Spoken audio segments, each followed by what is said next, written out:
All right, welcome to this explainer. Today, we are going to completely transform the way you research your family history. Look, if you've spent any time tracing your roots, you already know the drill, right? It is incredibly rewarding, right up until the exact moment you hit a brick wall, get buried in paper clutter, or fall down a 3 a.m. rabbit hole trying to untangle 5 different guys named John Smith who all happen to live in the exact same town. Well, today, we're fixing that.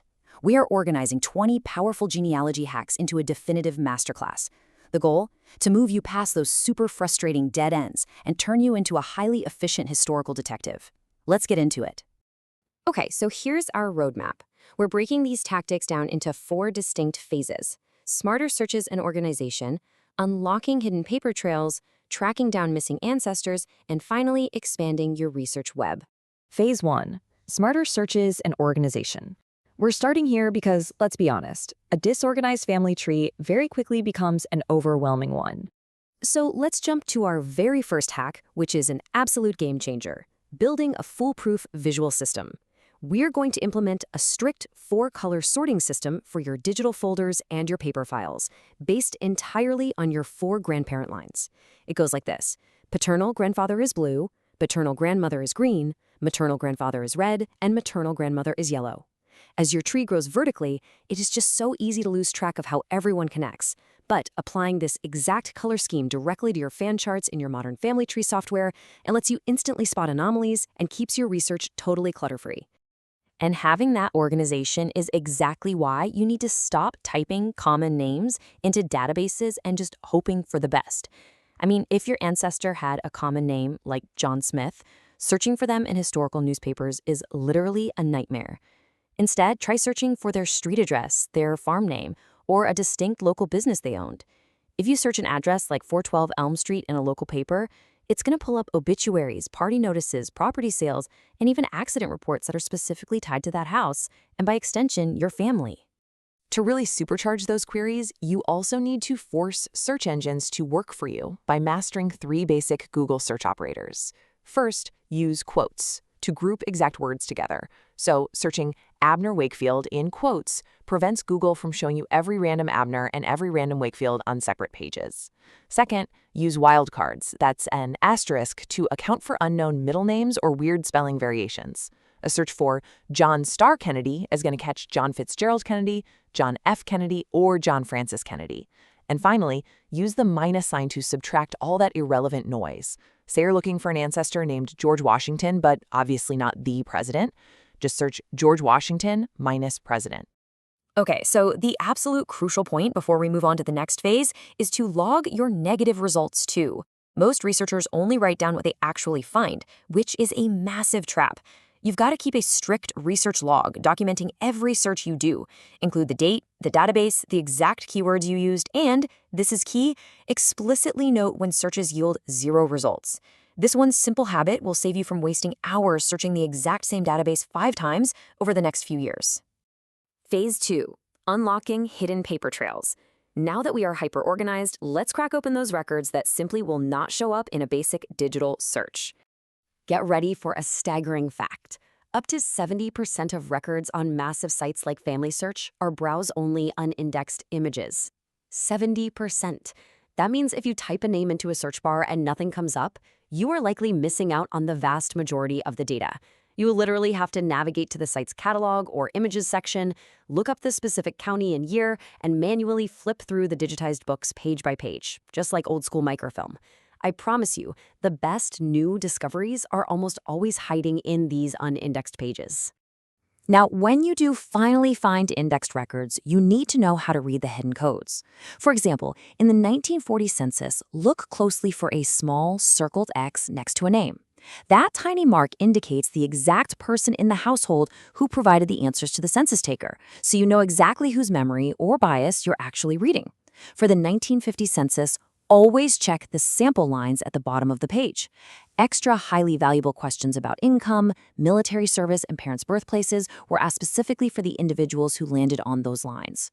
And hey, if you hit a wall before the early 1900s, back when government-issued certificates just weren't mandatory, you need workarounds. Church records, like local parish registers or Quaker meeting logs, often function as de facto birth and marriage certificates centuries earlier. And if a death certificate doesn't exist, Court probate packets are your holy grail. Seriously. Even if an ancestor died totally penniless, an administrator still had to legally list every single surviving heir. That often hands you a mother's new married surname and a list of all her children, complete with their current geographic locations. All right, moving right along to phase 3, tracking down missing ancestors.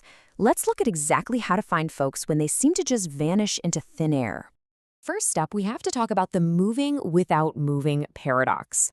If your family lived in the exact same house for generations, but their records suddenly vanished from the local courthouse, they probably didn't move. The county border did. New counties were constantly being carved out of older ones. So you should check the Family Search Research Wiki or the Atlas of Historical County Boundaries by the Newberry Library to see if the borders simply shifted. Your ancestor might have lived in one spot their whole life, but their records could be spread across 3 different county courthouses over a 40-year period. To prevent yourself from chasing the wrong family down a rabbit hole, whenever you evaluate a new record, build a quick chronological timeline. Let's say you find a military record for a William Fletcher enlisting in New York in April 1862. But your timeline proves your William Fletcher bought land and signed a document in Illinois that exact same week. Boom, you have instantly disproven a false match. It's simple but highly effective. Humans literally cannot be in 2 places at once. Spotting this kind of ancestral time travel saves you from grafting the wrong branch onto your tree. You also really need to adopt what's called the sound X mentality. Look, before modern record keeping, clerks just wrote names down exactly how they sounded to them. If the name was Kearney, it might be recorded as Carney with a C or Carney with a K. When you're stuck, try reading the names out loud in regional accents, maybe a southern drawl or a thick Irish brogue. Translating those phonetic sounds into wild spelling variations in your search bar will often instantly uncover records that you thought were lost to a clerk's terrible spelling. Now, one of genealogy's absolute toughest hurdles is finding a female ancestor's maiden name. Because women were routinely referenced solely through their male relatives in historical documents, you've got to use specific phrases in newspaper archives or digitized books. Search exactly for wife of, followed by the husband's full name, or Mrs. and the husband's name, or daughter of and the father's name. Also, always check obituaries and social columns. They frequently list parents and siblings, which can neatly hand you that elusive maiden name on a silver platter. And what happens if you finally find a crucial document but you can't read the handwriting? Stop squinting. Just run a high-resolution photo or a screenshot through AI optical character recognition tools, things like Google Lens, Transcribus, or Scribe AI. These AI models are specially trained on historical handwriting. They can decipher faint 19th century cursive, faded headstones, or even obscure Old German script far faster and often way more accurately than the human eye ever could. And that brings us to phase 4, expanding your research web. This is where we look completely beyond direct ancestors to the broader network of people who surrounded them. So when you're interviewing living relatives, asking generic questions like, tell me about your childhood, usually just yields vague answers. Instead, try using a specific sensory trigger. Ask them what their grandmother's kitchen smelled like when she cooked, or what the loudest sound on the family farm was. It bypasses those generic memories and unlocks deeply buried, highly detailed stories that provide incredible context, names, and places that you would never get otherwise. In historical records, you have to remember that people moved in clusters. This is known in the genealogy world as the fan club: family, friends, associates, and neighbors. Back in the 18th and 19th centuries, people migrated together, they bought land together, and they went to church together. So if your ancestor seemingly vanishes into thin air, stop looking for them individually. Start researching a mystery neighbor who keeps popping up next to your ancestor across multiple censuses or state moves. That neighbor's records might explicitly state exactly where your family originally came from. You can also break through those stubborn brick walls by applying a few advanced tactics. First is the Channing method. If your direct ancestor left no paper trail, we'll research their siblings. The youngest, the unmarried, or the wealthiest sibling usually leaves a much better paper trail, like a super detailed obituary naming everyone. Second, trace out-of-state witnesses on wills and deeds. Those visiting relatives often reveal where the family lived prior to their current location.